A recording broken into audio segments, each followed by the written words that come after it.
Well, welcome to another segment of the Grassy Knoll. On this March 10th, 2005, this is Vyzygoth. And with us for Part 7 of the multi-part series, Magicians of Mutability, is Paul Collins. And as you've heard enough times in the series, but we'll do it one more time, Paul is the author of The Hidden Face of Terrorism, and he co-authored, along with his brother Philip, the book, The Ascendancy of the Scientific Dictatorship, an examination of epistemic autocracy from the 19th to the 21st century. And as we said, this is Part 7. And Paul, thanks for coming back to the Grassy Knoll. Glad to be with you, Viz. All right. We're going to center this interview largely around an article that you wrote that now appears on a Paranoia magazine online. Is that correct? That's correct. Psychology of Abu Ghraib. Now, one might say, well, what's that got to do with what we're talking about with scientific dictatorships and elitism and such? But it's got plenty to do with it, doesn't it? Oh yes. There's a definite overlap in the in the topics. Given the fact that we're dealing with when it comes to Abu Ghraib, the elitist mentality, and the elitist mentality not only influenced the behavior at Abu Ghraib, but also is basically forming the ideological underpinnings of this emerging scientific dictatorship. There's a definite overlap. We're going to take one of the first subheadings of the article, in which you've entitled it "Authoritarian Hierarchicalization." You got to make these things easier for me. Yes. All right. Give us that again. Authoritarian hierarchicalization. Yes. Authoritarian hierarchicalization. And basically, when we look at Abu Ghraib, it's not unlike. It's not unlike certain other atrocities that have been perpetrated in war throughout history. Every war has one of these atrocities, these unspeakable things that were committed by officialdom, by authority figures that we in whom we repose our trust, and we ask how this could have ever happened. We had it with Lieutenant Cowley in the My Lai massacre back during the Vietnam conflict. We had the Dresden firebombing during World War II, and these were atrocities that were perpetrated by the so-called good guys. And people always, come back to this topic of when the so-called heroes commit atrocities and try to figure out what's the origin of all this. And what I suggest in the article is that it's a result of authoritarian hierarchicalization. You see, hierarchical organizations are ideal transmission belts for certain modes of thought and behavior. And within a hierarchical framework, those occupying higher layers of stratum can selectively promulgate or discourage certain paradigms. And the occupants of the lower levels recognize those modes of thoughts and behaviors that facilitate ascension within the hierarchy, and they want to climb up, and they want to make their way up the ladder. And they recognize that favored characteristics are adopted while traits deemed undesirable by the higher superiors are eschewed. And what arises from this Pavlovian system of reward and punishment is it's euphemistically dubbed the status quo. And in the case of Abu Ghraib, the status quo was the product of the power elite, which wields substantial control over America's military establishment, which was pointed out by C. Wright Mills in his classic tome, The Power Elite. He pointed out that the power elite wields a tremendous amount of influence over the military establishment here in the United States. And we saw soldiers adopting the elite's supremacy doctrine, if you will. I do mean supremacy doctrine. These blue bloods possess such an ideological concept. They have this chimerical, and by chimerical I mean it's imaginary, hierarchical structure. And they're at the top of that structure. And all the people who do not occupy the same layer of socioeconomic strata are regarded as inferiors. They're perpetual children at best. And at worst, they're considered animals or cattle to be harvested. You know, I think torture, in back of this terrorist era we find ourselves in, started to seep into the language a couple of ways. One, we realized even before Abu Ghraib that something very wrong was going on in Gitmo and down off Guantanamo. And then also, all of a sudden, I hear Alan Dershowitz on TV yakking about, torture might be good. Yes. And I'm not believing my ears. Well, wasn't that very interesting that you had this left-wing ideologue who could do nothing prior to September 11th but rant and rail at the right for supposed cruelty and supposed insensitivity towards despised minorities and towards people that could not protect themselves and were wide open for victimization. Here we have him all of a sudden desensitizing people to the whole idea of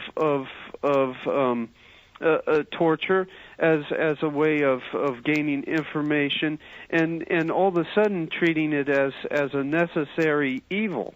And we had both left and right talking heads pontificating for this right after the September 11th attacks, and shortly before and after the imperialistic incursions into Afghanistan, as if they were really wanting to prepare us for what they had already in mind, which was what we saw at Abu Ghraib and was what we saw with the detention of prisoners at Guantanamo and just the dehumanization that we have seen, and this trend towards dehumanization since the attacks occurred. This dehumanization reminds me of the way in which, I'm not saying the United States citizens are the only ones that are worked in this manner. So it's we've seen it happen in century after century before, but think about how we had to demonize the Japanese and be able to drop the atomic bombs on a nation whose military was ready to surrender, but wasn't allowed to, because after you spend a couple of bill on these atom bombs, you want to see if they work or not. Exactly. Dresden, completely uncalled for, probably in most or all ways much more damaging than even Hiroshima and Nagasaki. Exactly. And then Vietnam with the napalming. And now sometimes we're demonizing all of Islam, sometimes we're demonizing Arabs. I can't figure it out half the time, but we have to demonize them in order now to do what we're doing to them. Yes, and the problem is, though, is that the classification of who the demons are is getting wider and wider, and the label is beginning to blanket more and more people. We all know the horrible racial derogation assigned to African Americans by backhill bubbas and KKK types, those of the South shall rise again mentality, and that was the absolutely despicable N-word. And due to the exclusivity of the Blue Bloods clique, the N-word applies now to the vast majority of humanity, because the elite believe themselves to be gods walking the earth. They suffer from what can only be described as Olympian delirium. Mm-hmm. And this Olympian delirium goes back literally thousands of years. If you'll recall the book of Daniel, in the book of Daniel chapter 4, shortly before the Lord drives him from men and makes him go on all fours and eat the grass of the fields, Nebuchadnezzar brags in, I believe, verse 30 of chapter 4. He brags about how he built Babylon by his might and majesty, and that's an example of this Olympian delirium. And in the 18th century, notions and concepts of democratic institutions and representative constitutional republicanism began to be popularized. And with the rise in popularity, this rise in popularity of those ideas, the masses began to breathe easy, believing that Olympian delirium had finally been expunged. However, if you look at the writings and you look at the practices of the elites of modernity, you will see that there is little difference between the blue bloods of today and the kings and the monarchs and pharaohs and emperors of antiquity. Well, that's a great point. I want to throw this in because I had mentioned to you off mic that there seems to be this bit of convergence going on, and I'll explain what I meant by that now. I get an email from a listener, someone who I respect, I mean, as far as having pretty good bones about what's going on. He's a brother from out in Chicago, and he said, I've just been reading The Tyranny of Good Intentions by Paul Craig Roberts. And I'm going to paraphrase. He says, basically, it centers on an individual by the name of Jeremy Bentham. Does that ring a bell to you at all? Absolutely does, entirely. Jeremy Bentham came up with the idea of the panopticon. Right. And the panopticon was basically his attempt to, it was part, he was trying to come up with with revolutionary France's new prison system under the government shortly after the new revolutionary government after King Louis and his wife were deposed. And this was a horrible plan that included primitive machines that would be disguised as recessed toys that imprisoned children, incarcerated children would play upon, and basically through all the ideas that we have in the Constitution that point towards human dignity out the window. And I think that Foucault, while he was a Marxist, and that can't really be excused, the philosopher Foucault was correct in pointing out that the panopticon does in fact exist today, and the whole idea has been accepted and has been implemented in our modern world. It's just so hard to see it because of the PR spin that's placed on it by the media. Well, what's interesting too with Bentham is that Arnie rightly said that, you know, from what he divined from the book, that Bentham was actually in favor of preemptive punishment or torture. And just to summarize what Bentham's about, I mean, here's a guy that was studying Latin at the age of 4. I mean, no doubt he was brilliant, but here you have that elitist mentality. Yeah. And in summarizing Bentham, this is his words: mankind was governed by two sovereign motives, pain and pleasure. And the principle of utility recognized this state of affairs. The object of all legislation must be the greatest happiness of the greatest number. But it gets good now. He deduced from the principle of utility that since all punishment involves pain and is therefore evil, it ought only to be used so far as it promises to exclude some greater evil. In any other words, it means preemptive torture. That's correct. And what you're referring to there is known as hedonic calculus. Say that again, Paul? What you're referring to there is hedonic calculus. Hedonic as in hedon? Yes, okay. As in hedonistic. And the problem with hedonic calculus is that you get excesses on both sides of the spectrum of pain and pleasure.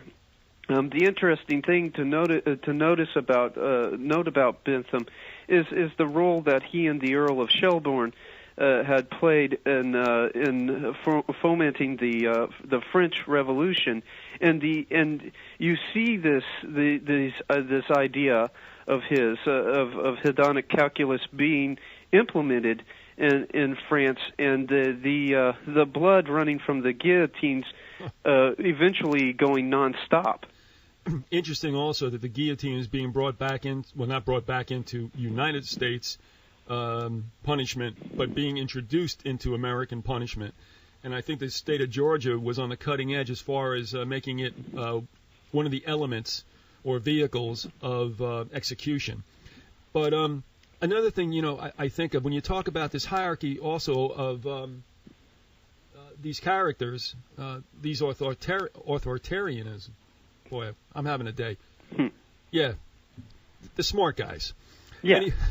I mean, you have that level, but then you also have like a secondary level that are not in the elite class, but are being used for their purposes, and they're the ones who are basically the jailers and the executioners. But, it's one of those things like I always think about Creedence Clearwater in that one song. It's okay to point the cannon at someone else, but when they point the cannon at you. That's correct. And, I think people in the United States have to realize that if it's being tested somewhere in Gitmo or somewhere off, on an island off South Carolina or over in Iraq or Afghanistan, it's going to come to a neighborhood near you. Well, people are when you understand human nature and take it for what it is, it isn't so shocking to find out that people can rationalize anything and prostitute themselves out in the name of just about anything, until the very things that they are perpetrating on behalf of the hidden masters is turned in on them. And I don't think, for instance, with America, I don't think that it will that much in the way of atrocities over in Iraq or Afghanistan, or what's shaping up to look like possible conflict in Syria. I just don't see that ending in a peaceful fashion. The atrocities that are carried out in these foreign countries will not generate enough in the way of discontent amongst the population here. What it will take is something that the population directly feels itself.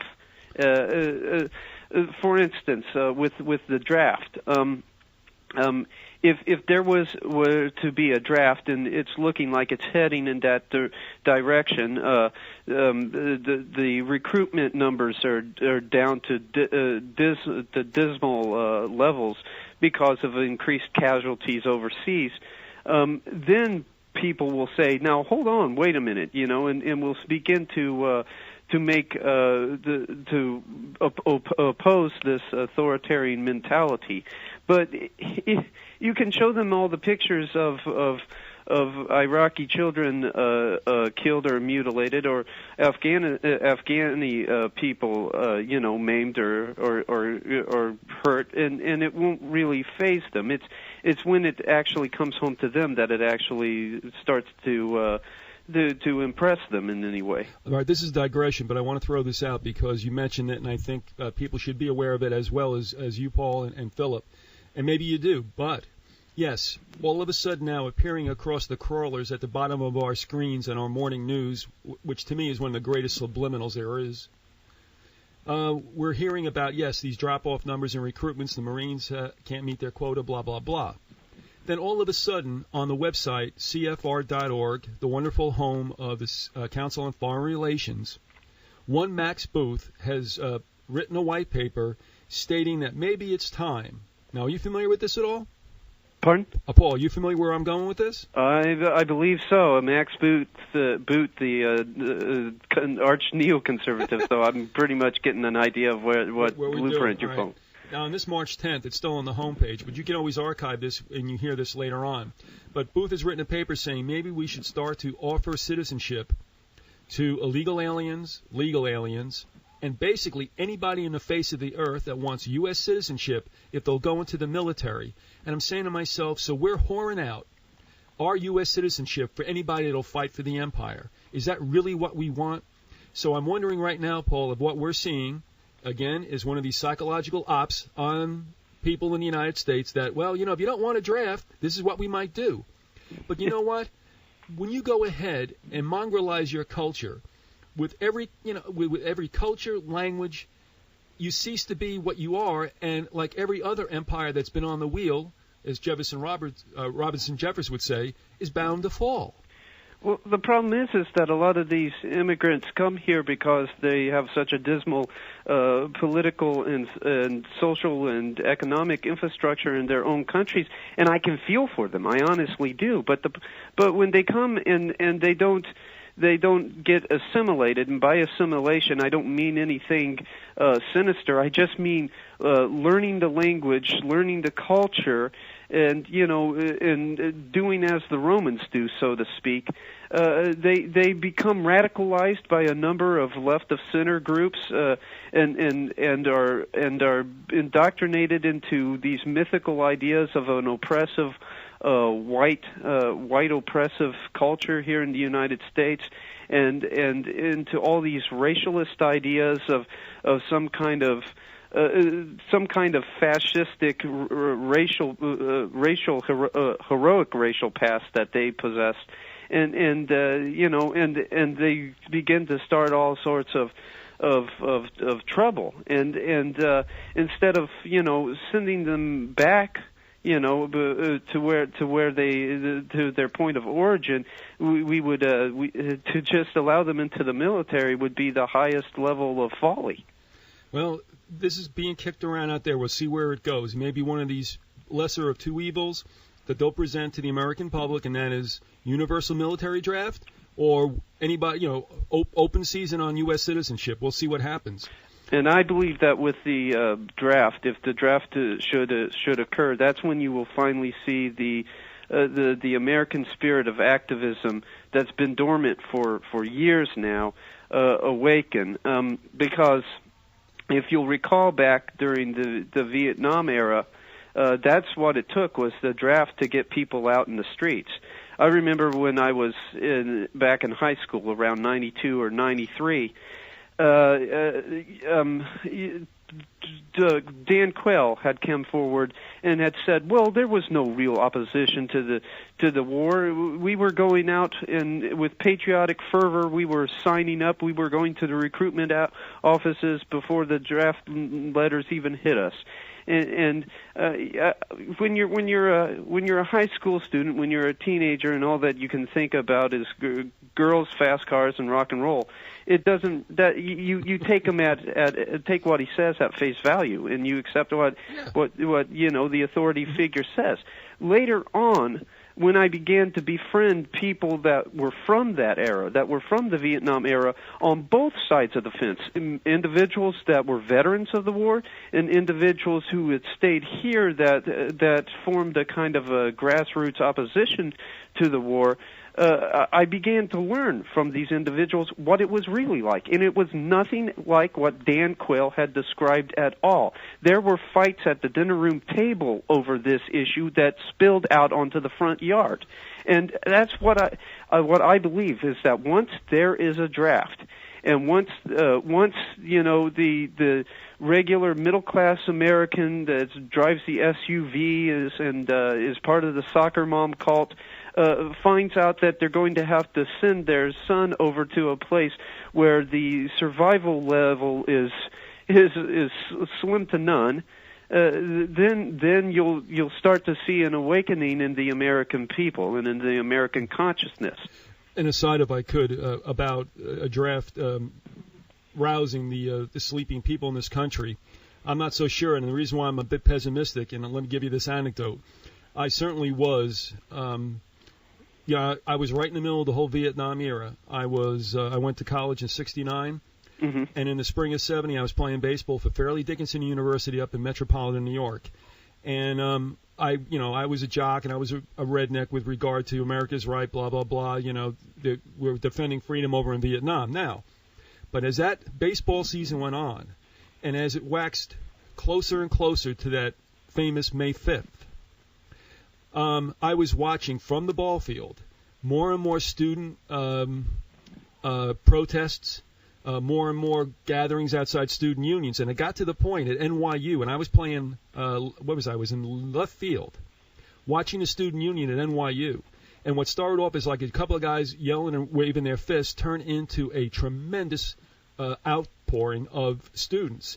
They gravitated over to the ball field. I had to go get a helmet to where in left field, because they saw me, and perhaps rightly so, as a neo-Nazi, a jock, American, all that. Now, of course, we had Kent State, and that was just an ugly, ugly event. Oh, yeah. And a friend of mine said to me, and thinking about Nixon in those days, but anybody, it could be any politician now, given what we know about Republicans and Democrats, he said to me, they're going to make sure, meaning the power structure they're going to make sure this never happens again. And so, Paul, that's kind of a circuitous story to say to you, is that I believe he's right. I believe he was right then. And that is, once this starts, it's either going to be an event that's going to make everybody who protests look like they're traitors, or they're just simply going to turn out the water cannons and the German shepherds, and that's going to be the end of that. That could be the case. I stay optimistic, however, and lean towards the idea that as things get worse, and as things start to hit home, as our pocketbooks begin to get hurt, as it's our children, our posterity that are drafted and are sent off with as part of a mandatory patriotism kind of thing. It will begin to awaken in us this need for accountability on the part of the ruling elites, and possibly even a reshuffling of the deck as far as those in governance are concerned. It's taken so long because we've been asleep for so long. I was born in '74, and you're making me feel so old. Yeah, well, I'm dating myself too. If that's of any help. I could have had you. Yeah. Well, but our ground involvement, our land involvement in Vietnam had ended in '73. '75 was the fall of Saigon, if I remember correctly. So, I was at the tail end of that whole thing. They barely had the umbilical cord off of me when that whole thing, started to end and had reached its crescendo. So I didn't have the experience, nor did anybody of my generation, I guess you could call us Gen Xers, have anything as far as that experience that we could appreciate that would cause us to say, look, never again, and all. But now we're going to have our own kind of repeat of those kind of occurrences, and I believe that will start to awake people of my generation, people of the younger generations that are just now getting out of high school or are in high school right at this moment, and that grassroots activism that is inherent in Americans, that was basically awakened, as clear back as the Boston Tea Party. It will wake back up. It will not be dormant any longer. It won't have any choice but to wake up. All right, and I want to return also to the core of the article. Of course. And believe me, that's fine. I mean, I digress, so forgive me. But when we talk about this use of torture as part of this pain and pleasure situation, we're really looking at very potent mechanics, if you will, of behaviorism, aren't we? Oh yes. We're looking at something along the lines of what B.F. Skinner was talking about, where you basically treat the human being as a reactive animal, and introduce this operative conditioning, this system of rewards and punishments as a way of steering the individual or the society as a whole in the direction that you desire.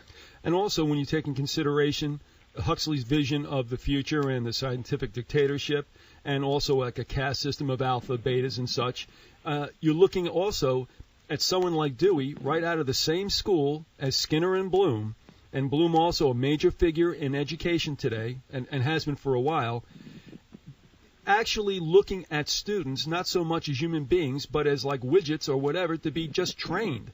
And that's where the education system today is going. And so we had that whole movement, as you guys have hooked into, going on now with the conditioning of young people in the education system. Yeah, it's a complete joke. They do not take people and identify their individual talents and begin to hone and to work with those talents and give them something that can be applied to the outside world in any meaningful way. Instead, the classroom becomes sort of like a support group. We all sit with Socrates around the tree and talk about our feelings, and there's nothing. There's no real honing or improvement upon our own individual talents. Instead, there's kind of this subtle kind of process of making us comfortable with our roles as cogs in a machine. Let me ask you your opinion on this. I look at shows like 24 Hours and Cops and CSI and all these elimination shows that have popped up since 2000, and what I'm seeing is a desensitization of Americans to brutality by law enforcement or authority figures, and two, with these elimination shows, and as gross as they're getting, a degrading of the human being for whatever fruits, in this case money, will lead them to endure. Do you think that this is, I know I believe it, but since 2000 I've seen this. Do you believe that this is a condition that's going on through mass media? Yes, I do. It's interesting you bring up the show 24. This very season, they're in their fourth season of it, they've had a jaw-dropping 3 tortures now that I could count. And if I recall correctly, they've had 3 tortures so far in this one season, and none of the tortures were done by the terrorist. All of the tortures were done by officialdom. Mm-hmm. Were done by the group that Kiefer Sutherland, rather, his character Jack Bauer is part of the counterterrorism unit. Every single torture that's been done has been carried out and perpetrated by them. So we're getting this idea of equating heroics with torture, and this idea of necessary evil propping back up. And it's important to remember what Jefferson said. He said that there are no such things as necessary evils in government, and that the evil, when it comes to government, can only be found in its excesses.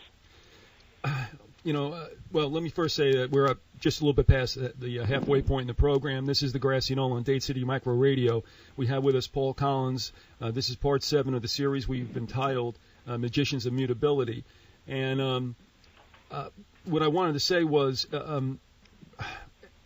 this whole idea of conditioning, of accepting torture, of degradation, what it also reminds me of to a certain extent, and I'm looking through it here, I'm trying to play for a little time, but I'm also thinking about what happens with human beings when they feel that they have nothing above them.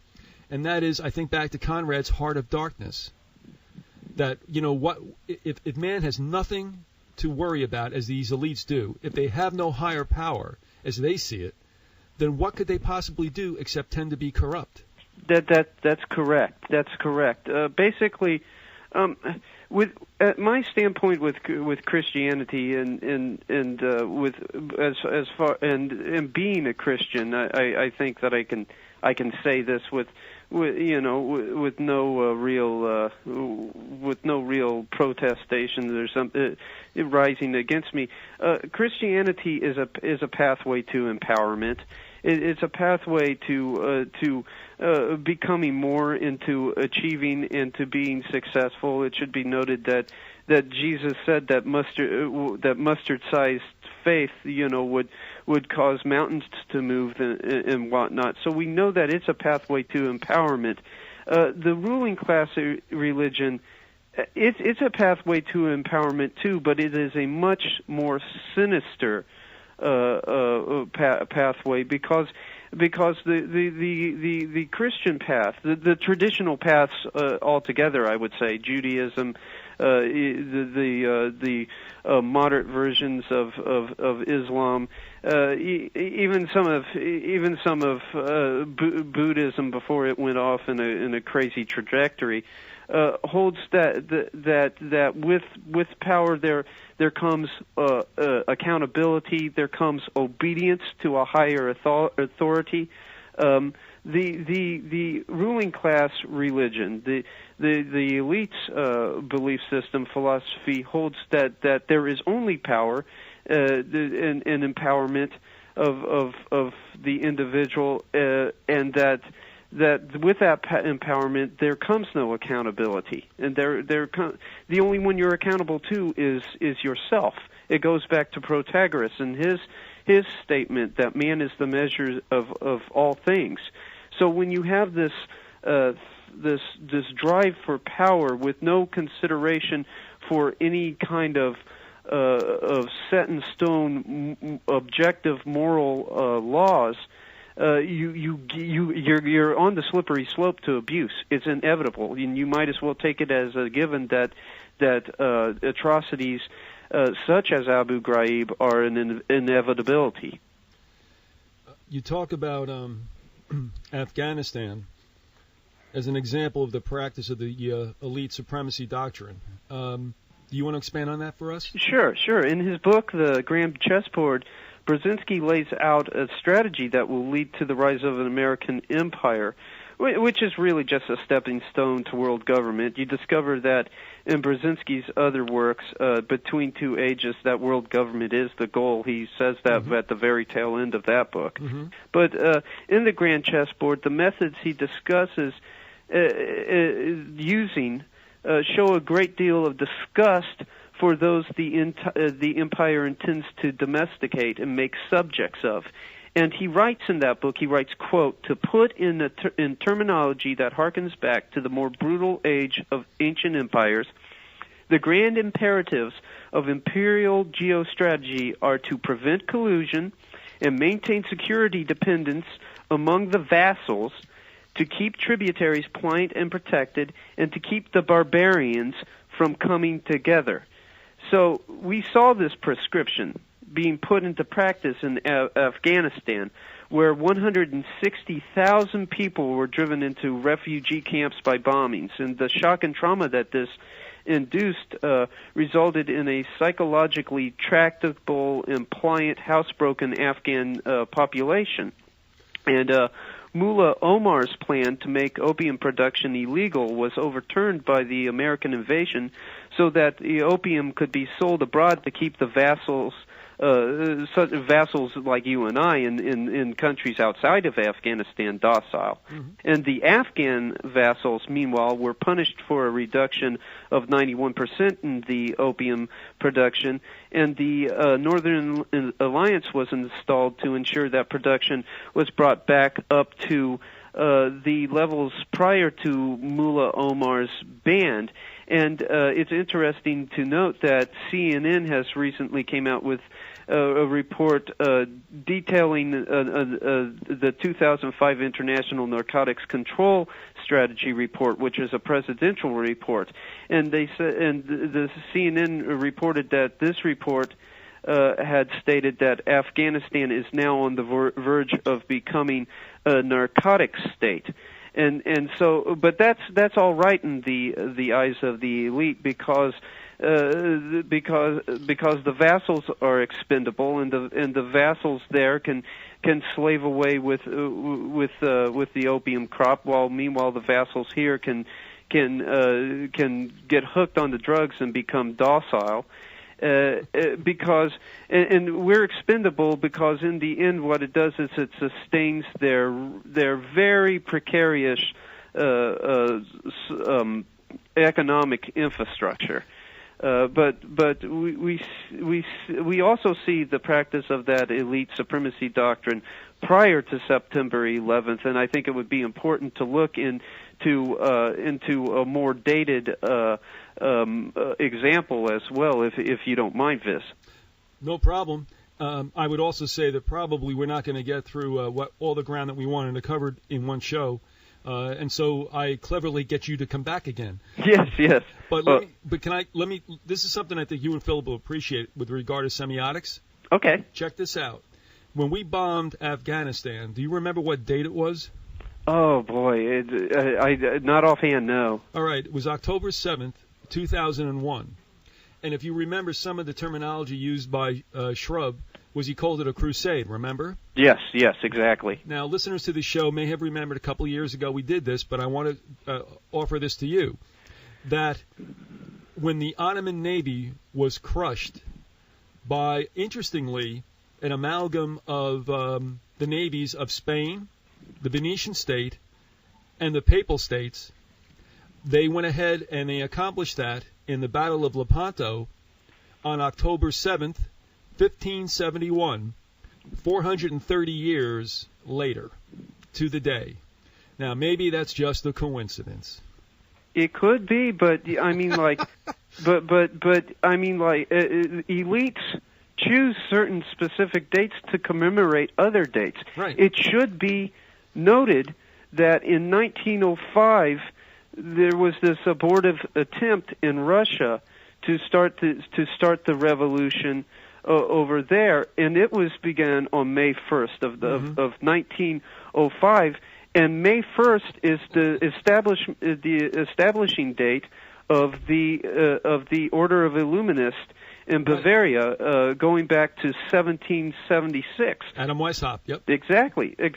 So, and anybody that's read James H. Billington's excellent book, The Fire in the Minds of Men, realizes that basically that was the beginning of socialist thought, was with the Vyzygoth conspiracy, and that there was a diaspora after the group was discovered and broken up by the Bavarian authorities, and that diaspora led to a network of secret societies across Europe, and those secret societies began to coalesce more or less in the socialist revolution, revolutionary movement afterwards. And also, you know, that's another example where we have this possibility that a date was chosen because of its commemorative value. So, I mean, like, I wouldn't write that off entirely as coincidence, Vis. All right, remember that October 7th, 1571, October 7th, 2001, and I got to tell you, even as a child, you know, I can still see myself in the schoolyard on May 1st with this dumb old crepe paper streaming down from the maypole, which is a phallic symbol, and wondering why the Russians are, traipsing out their military on May 1st. And I'm like, Russia, United States, May 1st, I'm not getting this. All right, you used the terminology in the quote that came from Brzezinski, vassals. That's correct. And, you know, it reminds me of exactly what we're headed for again, in that those satanic monarchists, those royal families, are just waiting once again to come back and rule in a feudalistic manner to bring about a new dark ages like this world has never seen.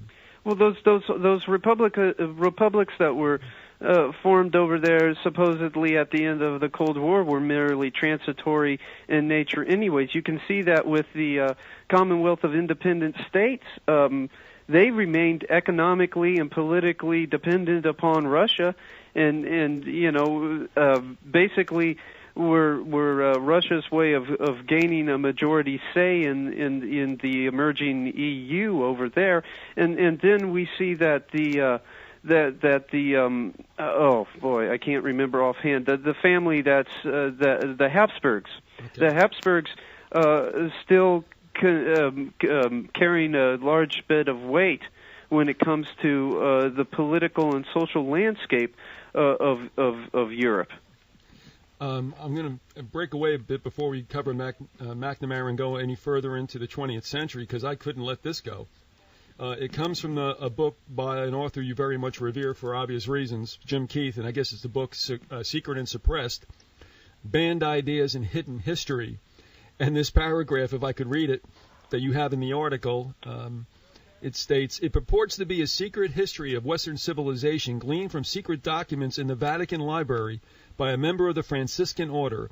The inked imprint of a Vatican Library entrance chit affixed to the original document and duplicated at the end of the article is a strong indication that the author does have access to Vatican sources. Can you tell us a little bit about the Franciscan document and what that was about?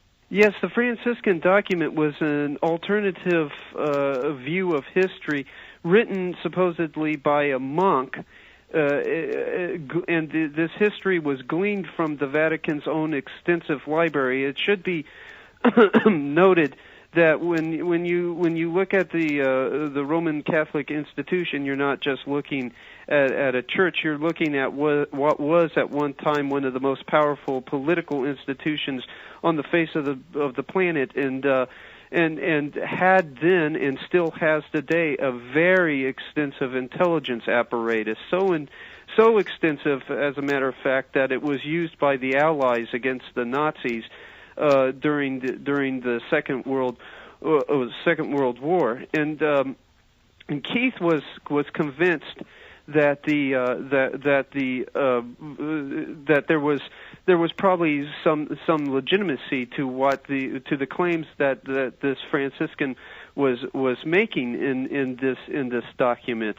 And what I picked, I don't have the quote in front of me, but what I picked was from that and sourced in my article was a particular statement that the monk made concerning the ruling elites and their overall mentality.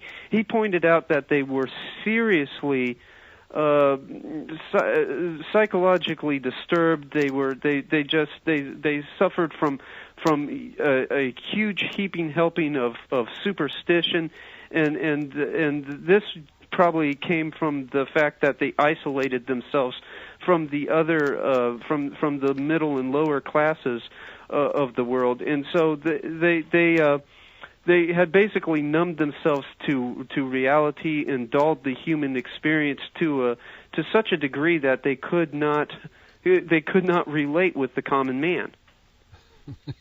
You're saying that the elites couldn't relate to the common man? Yeah, they could not. Exactly, the elites could not relate to the common man. They had just they had numbed themselves.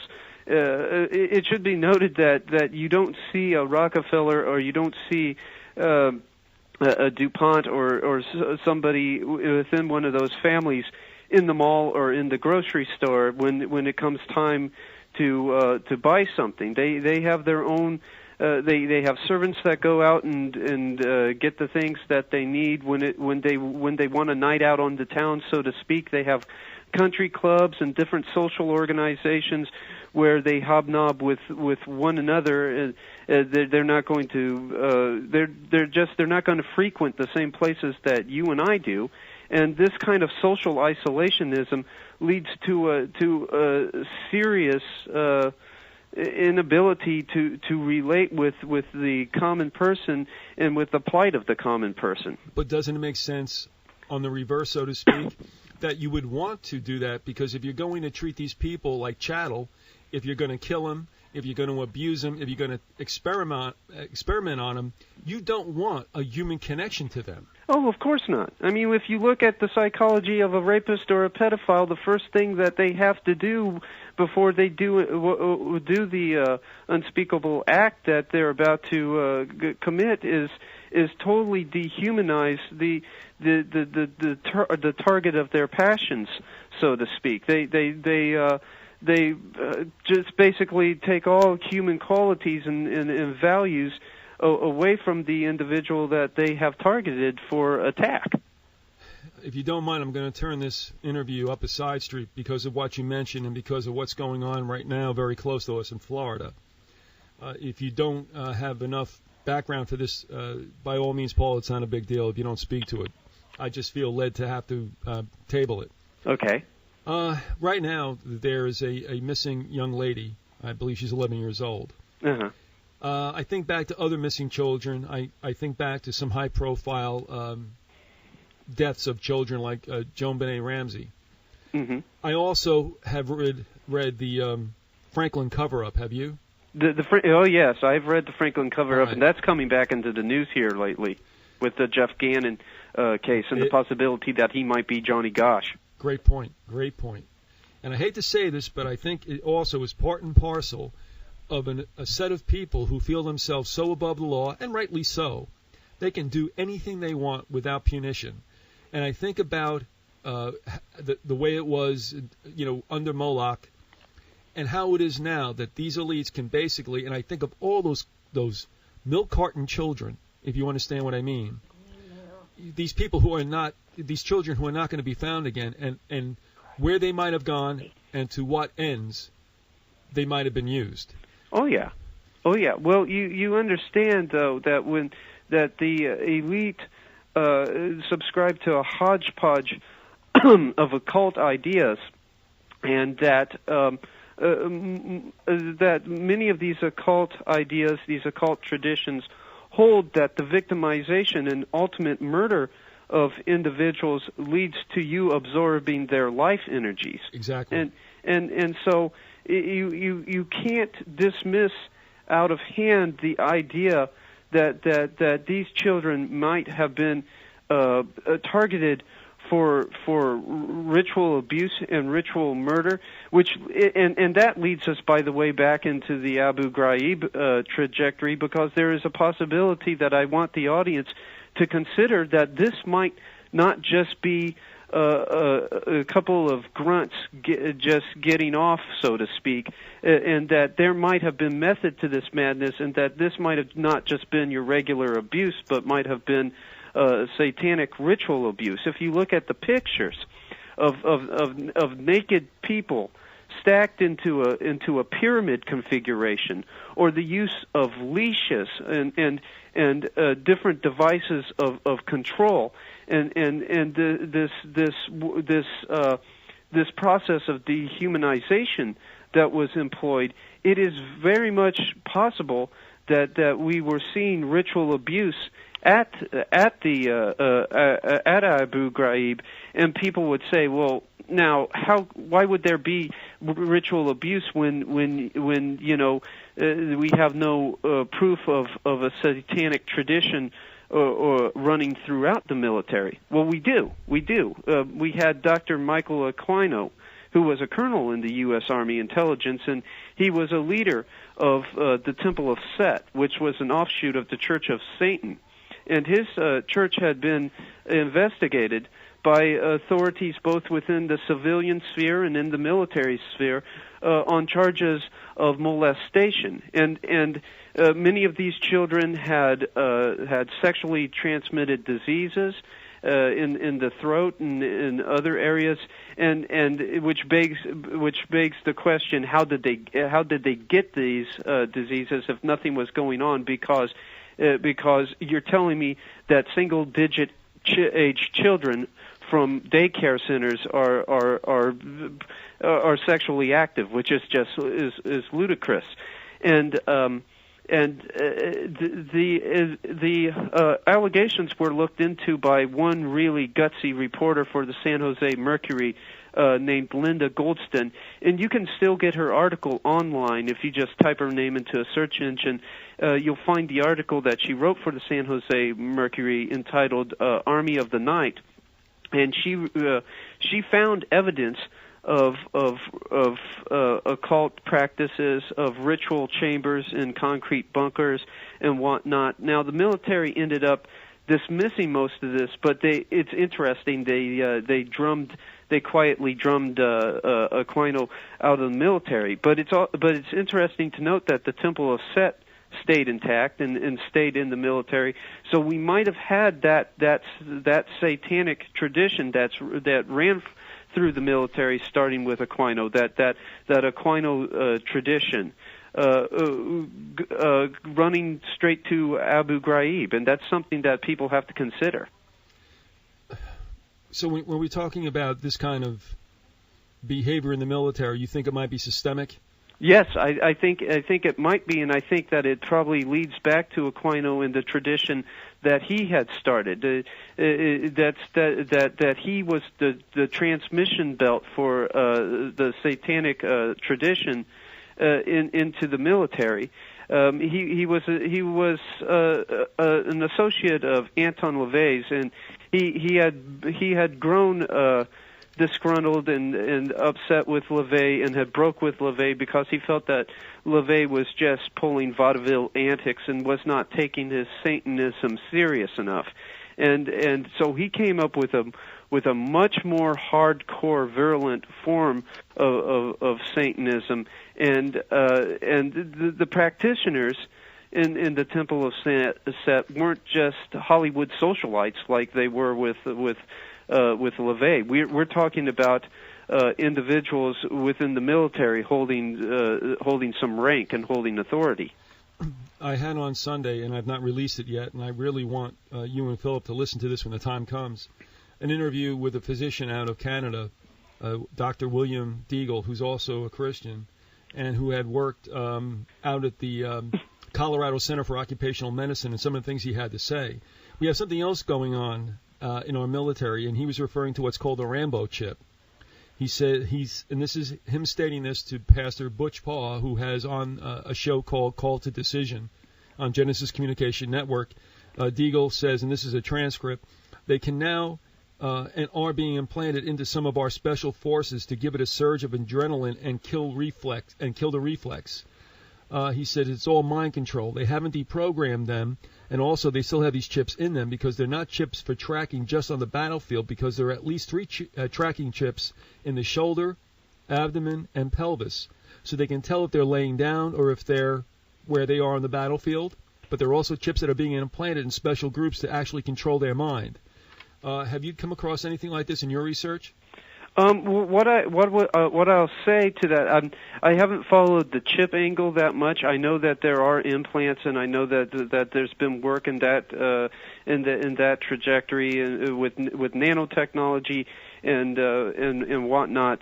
What I will say through my research is that I found that the military has been concerned ever since the Civil War.